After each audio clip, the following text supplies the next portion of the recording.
आर्या अब युवावस्था में कदम रख चुकी थी। उसके भीतर की चेतना लगातार उसे पुराने जीवन की यादें और अनुभव याद दिला रही थी। वह जान चुकी थी कि उसका जीवन केवल सामान्य नहीं बल्कि समाज और लोगों के लिए एक जिम्मेदारी है। गांव के लोग अब उसे केवल एक लड़की के रूप में नहीं, बल्कि मार्गदर्शक और प्रेरक के रूप में देखने लगे थे। आर्या ने अपने माता पिता और गुरुओं से हर दिन ज्ञान प्राप्त किया। वह जानती थी कि भविष्य में उसे अपने ज्ञान और साहस का इस्तेमाल बड़े स्तर पर करना होगा। एक दिन उसने देखा कि गांव के बच्चों में कुछ विवाद हो गया। आर्या ने तुरंत हस्तक्षेप किया और बच्चों को समझाया कि केवल संयम और समझदारी से ही समस्याओं का समाधान संभव है। लोग उसकी सूझबूझ और न्यायप्रियता देखकर आश्चर्यचकित रह गए। आर्या ने महसूस किया कि उसके पुराने जीवन की यादें अब उसके व्यवहार और निर्णयों में स्पष्ट रूप से परिलक्षित हो रही थीं। वह जानती थी कि आने वाले समय में उसे और बड़ी चुनौतियों का सामना करना पड़ेगा। गांव में अकस्मात बाढ़ आई और खेतों में पानी भर गया। आर्या ने तुरंत योजना बनाई और लोगों को सुरक्षित स्थानों पर पहुंचाया। लोगों ने उसकी सूझबूझ और साहस को सराहा। आर्या ने महसूस किया कि पुनर्जन्म केवल नया जीवन नहीं, बल्कि समाज और लोगों के लिए जिम्मेदारी भी है। वह अपने दोस्तों और गांव के युवाओं को नेतृत्व और साहस के गुण सिखाने लगी। आर्या ने उन्हें पुराने जीवन की नीतियों और अनुभवों के महत्व के बारे में बताया। वह जानती थी कि प्रत्येक चुनौती केवल परीक्षा नहीं, बल्कि अवसर भी है। एक रात उसने सपना देखा कि महल में गुप्त खतरा बढ़ रहा है। आर्या ने महसूस किया कि पुराने जीवन की घटनाएं नए जीवन में दोहराई जा सकती हैं। उसने अपनी रणनीति बनाई और गांव में सुरक्षा और व्यवस्था बनाए रखी। लोगों ने देखा कि उसकी सोच केवल वर्तमान तक सीमित नहीं थी, बल्कि भविष्य की समस्याओं को भी ध्यान में रखती थी। आर्या की कार्यशैली में साहस, बुद्धि, योजना और संवेदनशीलता का संतुलन था।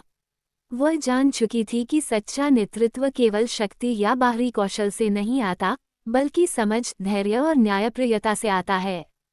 गांव के लोग अब उसकी राय और मार्गदर्शन के बिना कोई निर्णय नहीं लेते थे। आर्या ने अपने सपनों और वास्तविक जीवन के अनुभवों को जोड़कर प्रत्येक निर्णय को सोच समझ कर लिया। वह जानती थी कि उसकी जिम्मेदारी केवल स्वयं तक सीमित नहीं, बल्कि पूरे समाज तक फैली हुई है। एक दिन उसने देखा कि गांव के पास एक नई समस्या उत्पन्न हो रही थी। आर्या ने पुराने जीवन की नीतियों और नए जीवन की समझ का इस्तेमाल किया। उसने गांव के सभी लोगों को एकजुट किया और संकट का सफलतापूर्वक सामना किया। लोगों ने उसकी दूरदर्शिता और नेतृत्व कौशल को सराहा। आर्या ने महसूस किया कि अब उसे केवल अपने लिए नहीं, बल्कि पूरे गांव और आसपास के क्षेत्रों के लिए जीना है। वह अपने भीतर की रानी की आत्मा को पहचानकर उसे वास्तविक जीवन में लागू कर रही थी।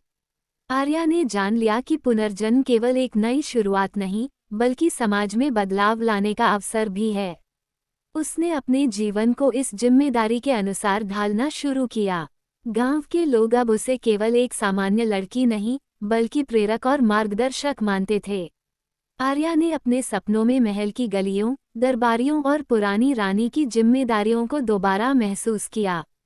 वह जानती थी कि प्रत्येक चुनौती केवल परीक्षा नहीं, बल्कि अवसर भी है। आर्या ने अपने दोस्तों और परिवार को भी इस सोच के लिए प्रेरित किया। वह अक्सर कहती कि साहस केवल शारीरिक क्षमता नहीं, बल्कि आत्मा की शक्ति है। गांव के लोग अब उसे मार्गदर्शन और विश्वास के साथ देखते थे। आर्या ने महसूस किया कि पुनर्जन्म केवल नया जन्म नहीं, बल्कि नई जिम्मेदारी भी है। उसने अपने जीवन को इस जिम्मेदारी के अनुसार ढालना शुरू किया। वह जानती थी कि आने वाला समय और कठिन होगा, लेकिन उसके पास पुराने जीवन के अनुभव और नई जीवन की ऊर्जा दोनों हैं। आर्या ने हर दिन अपने ज्ञान और साहस को मजबूत किया। वह जान चुकी थी कि केवल शक्ति से ही नहीं, बल्कि धैर्य, समझ और नेतृत्व से ही बड़ी मुश्किलों का सामना किया जा सकता है। गांव में अब लोग उसे मार्गदर्शन के लिए आने लगे। आर्या ने अपने अनुभवों से हर किसी को सीख दी और उनका आत्मविश्वास बढ़ाया। वह जान चुकी थी कि पुरानी आत्मा का पुनर्जन्म केवल एक मौका नहीं, बल्कि समाज को सुधारने की जिम्मेदारी भी है।